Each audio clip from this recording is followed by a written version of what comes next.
Olá, pessoal!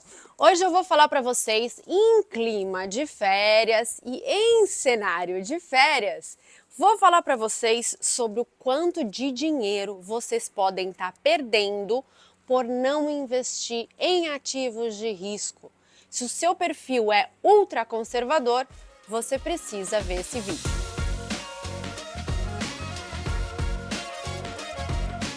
Quando os investidores pensam em alocar o portfólio deles, geralmente, quando eles vêm conversar comigo, é mais no sentido de: Marília, não quero ver o meu patrimônio oscilar, tenho medo das oscilações, tenho medo de perder dinheiro, sou ultra conservador, então como eu faço para investir? Legal, ótimo, não tem problema nenhum você ser conservador. Mas é importante também você saber que ao você ser ultraconservador e deixar de investir em ativos de risco, você também está deixando um dinheiro na mesa, um dinheiro da rentabilidade potencial de longo prazo. E é isso que eu vou mostrar para vocês hoje. Então, só para a gente brincar aqui, eu vou falar sobre 3 tipos de perfil de investidor, né? Imagina que somos 3 amigos: o conservador, o amigo moderado e o amigo agressivo. E hoje vocês vão ver mais ou menos o quanto cada um ganharia de dinheiro num período que eu vou mostrar para vocês. Imagina que esse período é de 2012 a 2019, portanto, 8 anos de investimentos. Por que esse período, Marília? Porque pega um ciclo completo. Não adianta você pensar na bolsa 12 meses atrás, 24 meses atrás. E se você pegou um momento ruim de mercado, né? Não, você tem que olhar para o longo prazo. Qual é o longo prazo? É um ciclo completo. Então eu peguei esse período para vocês terem uma ideia. Imagina que nosso amigo conservador decidiu investir apenas em Tesouro Selic nesse período. Qual teria sido a rentabilidade dele? Olha nesse gráfico, você pode ver que ele começou em 2012 com R$ 1 e a cada R$ 1 que ele investiu, ele terminou em 2019 com R$ 2. Portanto, se ele tivesse uma carteira de R$ 500 mil, ele teria terminado esse período com R$ 1 milhão. Nada mal, não é mesmo? Você que é ultraconservador vai pensar: tá bom para mim. E o melhor de tudo, essa carteira não oscilou nada. Você não perdeu um centavo em momento nenhum. A qualquer momento que você quisesse retirar esse dinheiro, ia estar tudo bem. Agora vamos pensar no nosso amigo moderado. O nosso amigo moderado já entende um pouquinho melhor de investimentos e já consegue se sentir um pouco mais seguro tomando determinados riscos. Então, o nosso amigo moderado escolheu 3 ações durante esse período para diversificar 40% do portfólio dele. Essas 3 ações foram Itaú, Card3 e Locamérica. Nessas 3 ações ele pôs 1/3 cada uma, né? Pegou uma um pouquinho mais conservadora, uma um pouquinho mais agressiva, enfim, e uma média, e decidiu montar 40% da carteira dele de ações e 60% restantes apenas com Tesouro Selic. Este foi o resultado do nosso amigo moderado. Para cada R$ 1 que ele colocou, em 2012, ele retirou R$ 3,75 ao final de 2019. Isso significa que para uma mesma carteira de R$ 500 mil, ele tirou no final R$ 1.875.000. Portanto, R$ 875.000 a mais do que o nosso amigo conservador. É muito dinheiro a mais, não é? Pois é. Por outro lado, a carteira dele, por ter ativos de risco, oscilou ao longo do tempo. Vamos olhar esse outro gráfico. Aqui vocês podem ver o quanto ela oscilou para baixo durante todo esse período. Então você pode ver que, em média, ela oscilou em torno de 5%. Então, durante várias vezes, o nosso amigo moderado viu a carteira dele perder 5% em relação ao valor máximo. Mas, durante a crise de 2014, ele chegou a ver a carteira dele perder 20% do seu valor total. É bastante coisa, né? Mas para o amigo moderado, ele já estava acostumado com isso, né? Ele já sabia que a bolsa oscilava, ele já aceitava esse determinado padrão de risco e ele decidiu encarar. E por isso ele obteve R$ 875.000 a mais do que o amigo conservador. Então é como se ele tivesse abrido mão de 20% do resultado da carteira dele, que numa carteira de 500 mil reais significa aproximadamente 100 mil reais, para poder ganhar esses 875 mil reais a mais.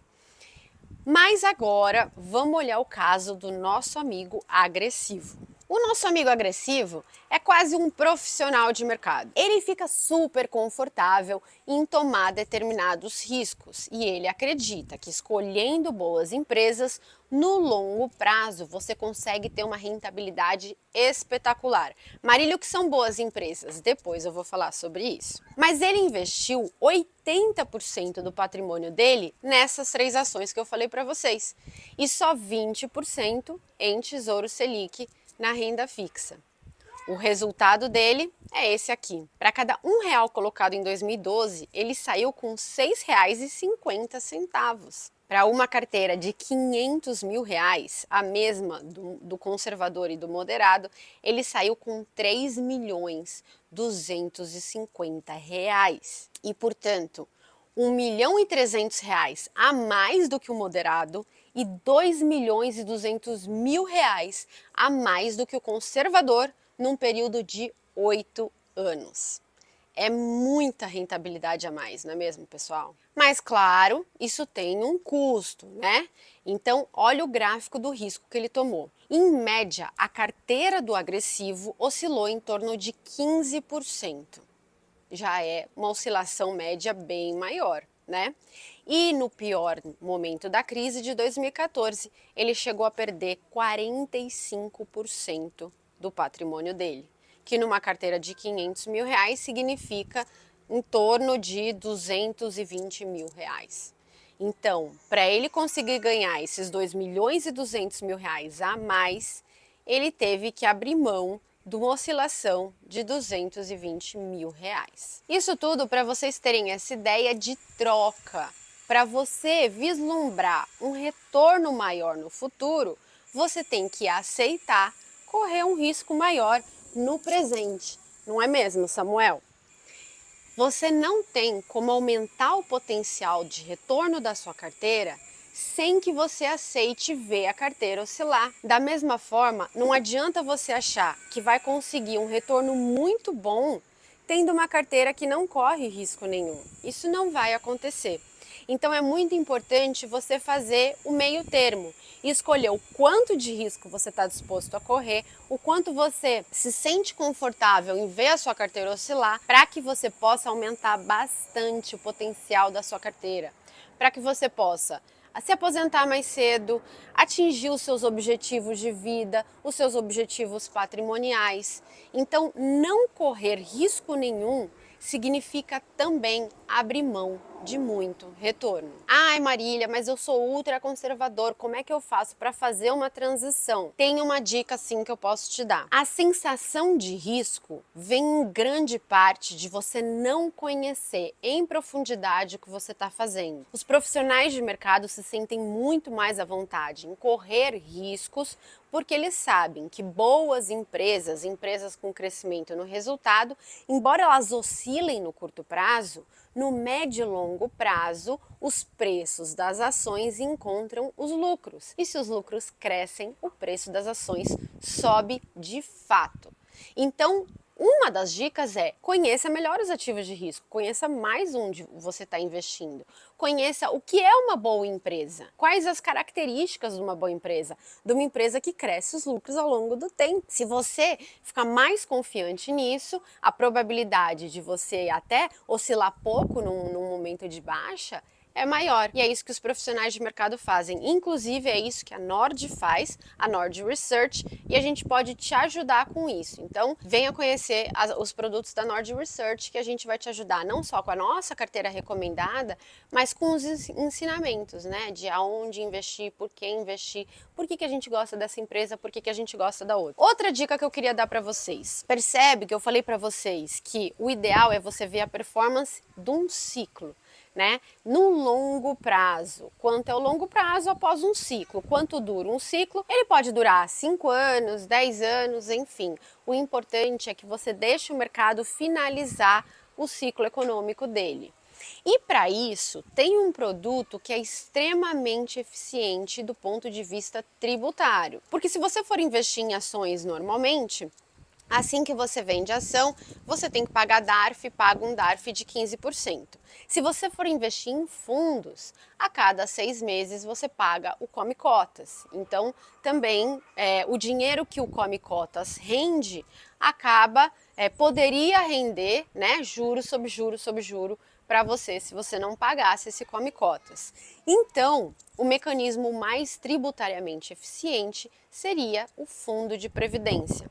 No fundo de previdência você não tem Come Cotas e depois de 10 anos o seu imposto de renda cai para 10%. Então, para investimentos de longo prazo, que eu acredito que são os investimentos de bolsa, o fundo de previdência é super eficiente do ponto de vista tributário. Inclusive, na Nord a gente tem um fundo que chama AT70, que é 70% da carteira em ações do Bruce e do Antitrader e 30% da carteira com as minhas recomendações do Renda Fixa Pro.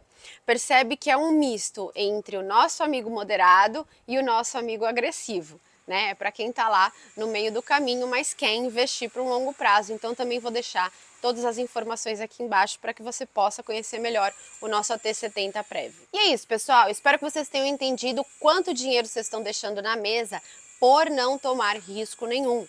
Manda esse vídeo para o seu pai, para sua avó, para o seu tio que é ultra conservador. Quem sabe, de repente, ele não repensa um pouquinho e, claro, ele não vai ir do ultra conservador para o agressivo. Mas tem um espectro muito grande aí no meio do caminho que dá para a gente se encaixar e aumentar o retorno potencial da nossa carteira, que é isso que eu quero, que você ganhe muito dinheiro e que você seja muito feliz aí com o seu patrimônio. Muito obrigada a todos e até a semana que vem. E claro, um Feliz Natal e um Feliz Ano Novo para vocês. Continuem acompanhando a gente aqui. Muito obrigada por toda a audiência até agora e eu espero realmente que a gente esteja ajudando você a ser um investidor melhor. Muito obrigada.